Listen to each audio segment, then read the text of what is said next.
Are you an adventurer looking to take your hunt to the next level? Then you're in the right place. Welcome to East Meets West Hunt with your host, Beau Martonik.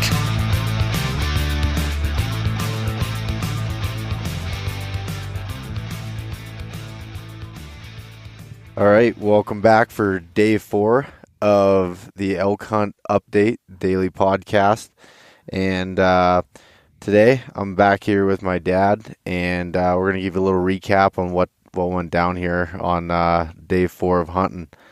So yesterday we had also a buddy of ours, Chris Toomey, on the line, and he actually ended up hunting with us today as well. And but he ended up leaving partway through the day to head back to closer to where he lives at and hunt a spot a little bit closer to home. But today was kind of similar stories that we've seen so far. Besides, we covered some new country, went down lower again. Went anywhere. How low were we, Dad? Down below 8,000 feet, or were we above that? I think we were in the 83 or something, 82. Yeah.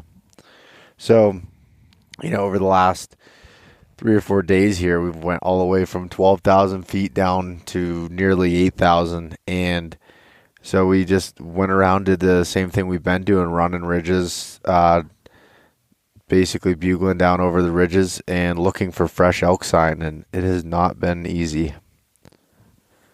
It has not been easy at all. We've looked, like I said, high and low, and when we started going down through the aspen country, kind of a little bit typical what you would think of when you think of elk hunting is, I think of that, not the nasty dark timber stuff that we're used to hunting here in Colorado. But anyways, there wasn't a whole lot of luck there.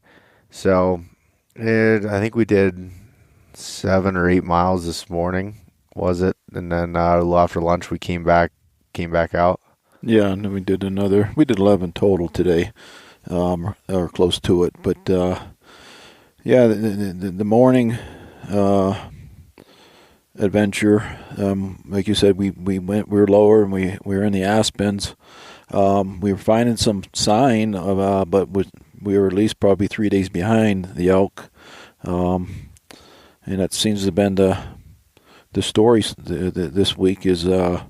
We do find some old sign, but nothing really fresh except for that one wallow, which is where we end up spending our afternoon.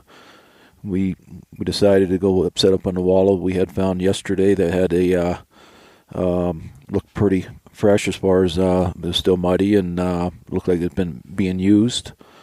So we decided to do an evening sit and looked really promising. I thought I think we both had really high hopes. Wind was good. We took the beaten path way in, so we would not disturb what we thought might be the bedding areas. And once we got left the trail, I think it was a mile, and it took us over an hour to get there through those blowdowns. And after doing that, we decided we're not coming back out that way. Yeah, it was better to take the longer route out and utilize a little bit more of a trail system than trying to bushwhack through the blowdowns there, because they're nasty and we'd never be able to find our way out in the dark.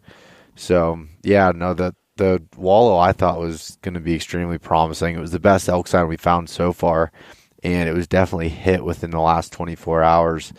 But I don't know if it's happening at night or what they're doing, but really wish we had a trail camera or something to check it out. And it was kind of neat sitting there over the wallow tonight. And like I said, really thought we had some high hopes, but nonetheless, we didn't. And so we packed out there after dark. We sat there till dark and then packed back out and just finished up our meals for the night. And it looks like we're going to relocate. We're going to pack up camp here and head down the road to a backup spot, an area I've never been to before, but done a lot of e-scouting and a little bit lower elevation, a little bit different kind of terrain. So right now, I just don't see how we should stay in the same spot, even though it's the spot that I've had a lot of luck in years past, and everything else is just not worth. It's not worth spending any more time here if they're not bugling and they're not in any areas where we can glass them up. So.